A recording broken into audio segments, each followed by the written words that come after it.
Equipamento sentido. Esquerda, mover. Continuando, vai. Fui garimpeiro nas águas revoltas da terra, onde o mal vai pro inferno e o bom vai pro céu.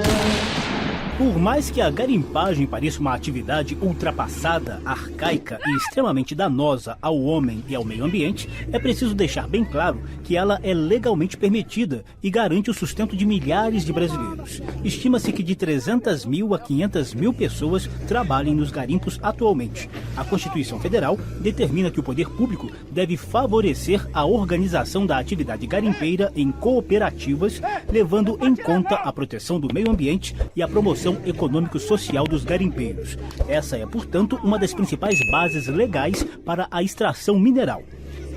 Meu Deus, os animais, gente. Não é pra tirar, não.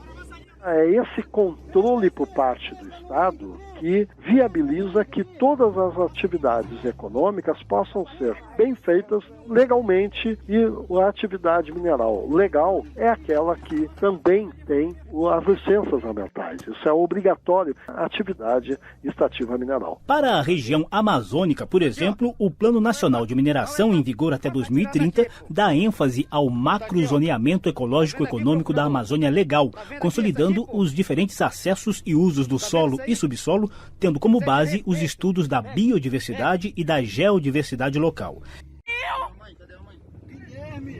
Cuidado, Mike, cuidado! Entra, Guilherme.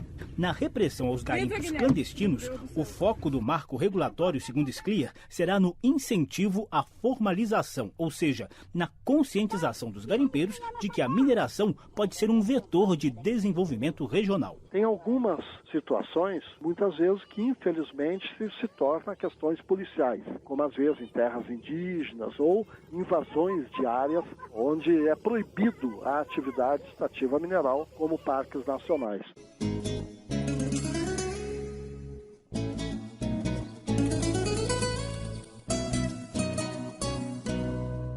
Lourenço é um distrito do município de Calçoene, no norte do Amapá, que vive praticamente do garimpo. A extração do ouro por lá está em fase final de legalização, coordenada pelo órgão que libera a permissão de lavra garimpeira. Para consegui-la, os trabalhadores se organizam em cooperativas, como manda a Constituição.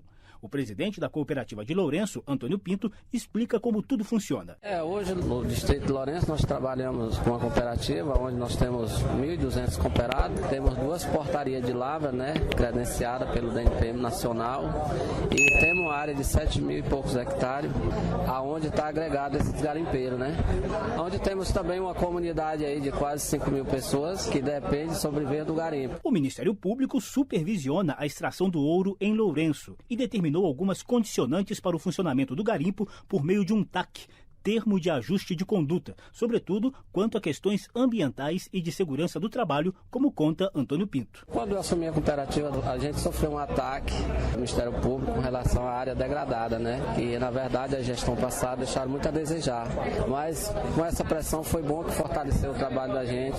Aí nós ganhamos um TAC, que é onde vê as condicionantes que tinha que ser contratado uma empresa, terceirizar uma empresa de profissionais, onde tem engenheiro de mina, engenheiro ambiental, temos técnicos de segurança, técnico de mina, e hoje nós estamos trabalhando, cumprindo as condicionantes do TAC, e está sendo muito bom para nós, porque a gente vem cumprindo, apesar que o gasto é grande,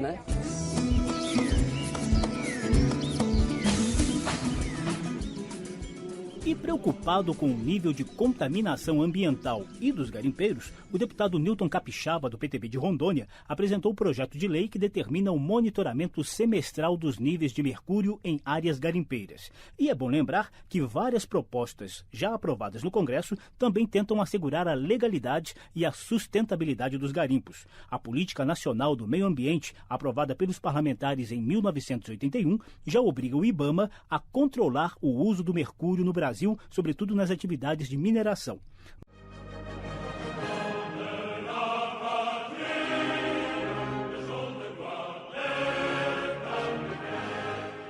Você sabia que o Brasil é o país que tem a fronteira mais extensa com a França?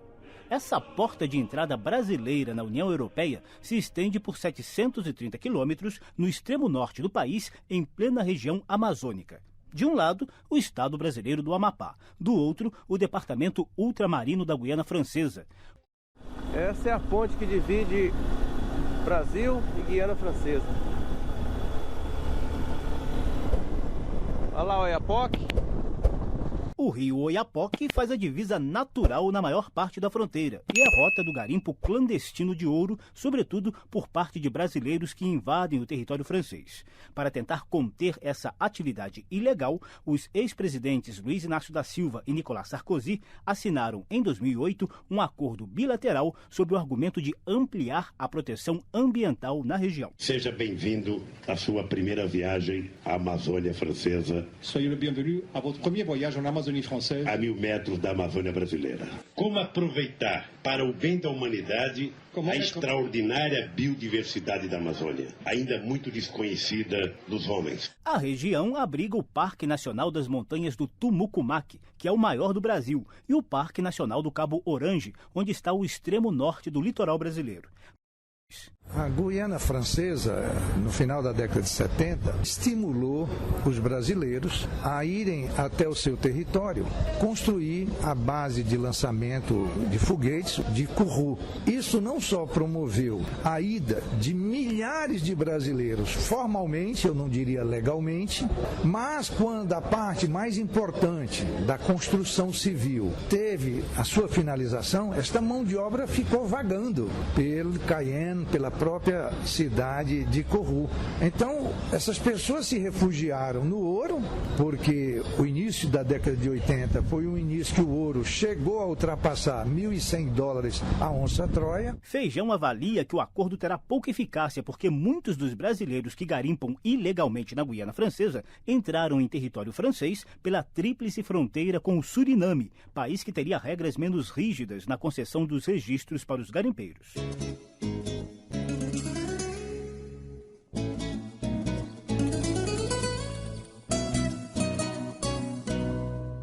Mas o que diz esse polêmico acordo Brasil-França? O texto, assinado por Lula e Sarkozy, afirma que cada país se compromete a submeter à autorização prévia as atividades de pesquisa e lavra de ouro, assim como a compra e a venda do metal precioso e as atividades das empresas que comercializam as peneiras de garimpeiro e o mercúrio.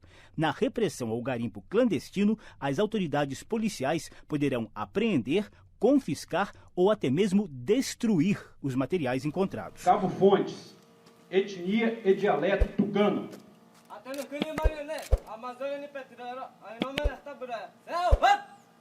Soldado Adenísio, etnia e dialeto paniwa. Soldado Juscelino, etnia e dialeto tuiuca.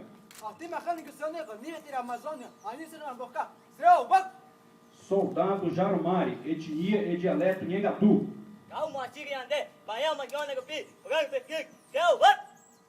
Soldado Saldanha, etnia e dialeto Guanano. Certamente uma parte desses garimpeiros ele vem para o estado do Amapá e vão ocupar certamente uma parte área urbana e sobretudo de Oiapoque, primeiro porque não tem emprego suficiente, quer dizer, certamente riscos sociais vão estar colocados por conta disso, aumento de violência, esse tipo de coisa. O outro risco também é você ter ativação de garimpos inativos. Garimpeiro do Rio das Garças, garimpeiro que sonhas achar nas cacimbas mais fundas do rio diamantes de brilho sem par. O garimpo é permitido pela Constituição brasileira desde que praticado com respeito ao meio ambiente e gere emprego e renda para os garimpeiros, principalmente aqueles reunidos em cooperativas. Em tempos de crise financeira internacional, o ouro voltou a ser um refúgio seguro de muitos investidores, o que tem elevado a sua cotação no mercado e provocado novas corridas em busca do metal.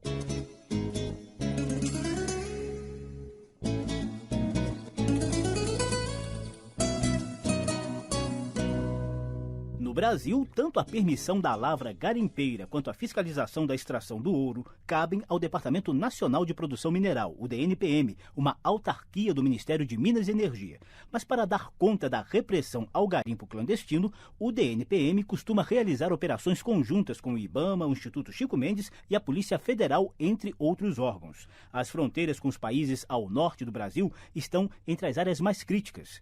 Oficial de ligação da Polícia Federal na Guiana Francesa, Jorielson Nascimento, diz o que tem sido feito para conter essa prática ilegal. O Brasil é um país de dimensões continentais e a nossa fronteira é muito extensa. Então é difícil de fiscalizar, é difícil. Imaginem a região amazônica, uma imensa área coberta por florestas densas, repletas de rios e igarapés meandrantes, que são aqueles cheios de curva. Como fazer uma fiscalização eficaz nessas condições? O superintendente do DNPM no Amapá, Antônio Feijão, reconhece que mesmo com a junção de esforços de vários órgãos públicos e a criação de unidades de conservação ambiental, essa fiscalização ainda é muito pífia. O Estado Nacional sempre foi um turista na Amazônia. O que precisa de fato é o governo se instalar não com esses pingados pelotõezinhos de fronteira que agregam 40, 50 soldados que mais estão para artear o pavilhão nacional do que para defender geopoliticamente uma nação que tem uma Amazônia nas dimensões que nós temos. Vila Brasil, citada por Feijão, é um distrito do município de Oiapoque, no Amapá, fronteira com a Guiana Francesa. E BV8 é como era conhecida a atual cidade de Pacaraima, na fronteira com a Venezuela, em Roraima. Essa região, por exemplo, está amplamente protegida por um mosaico ambiental de parques nacionais, florestas estaduais, terras indígenas e outras unidades de conservação.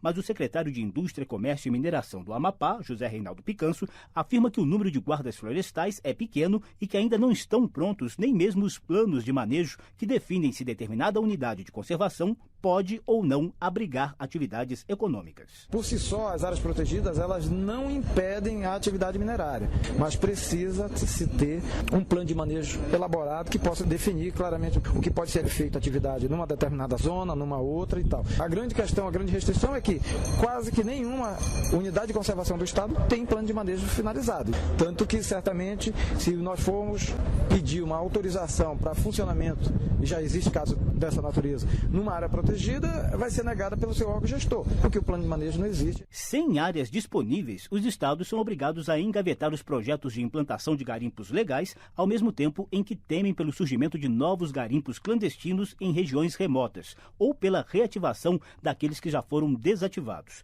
Estima-se que de 10 mil a 30 mil garimpeiros brasileiros estejam atuando ilegalmente em terras e rios de países vizinhos, como Suriname e Guianas Francesa e Inglesa.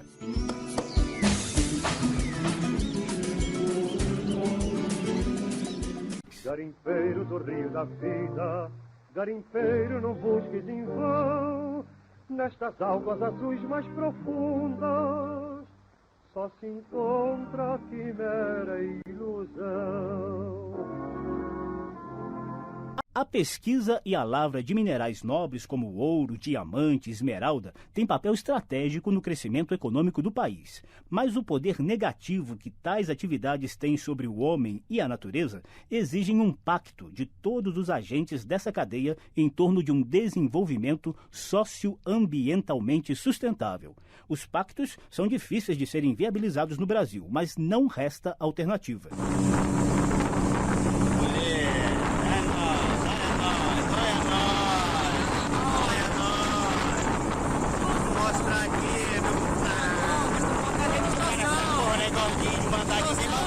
Porra!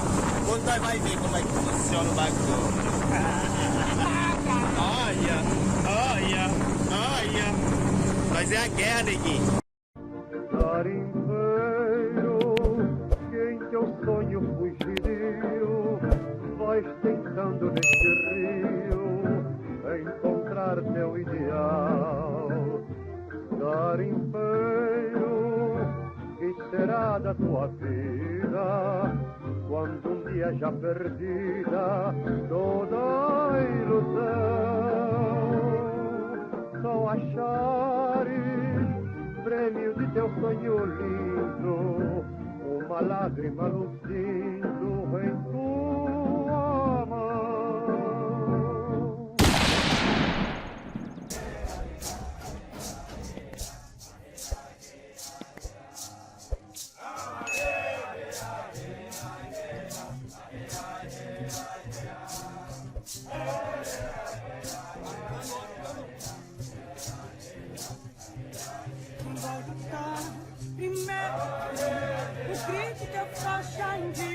baby.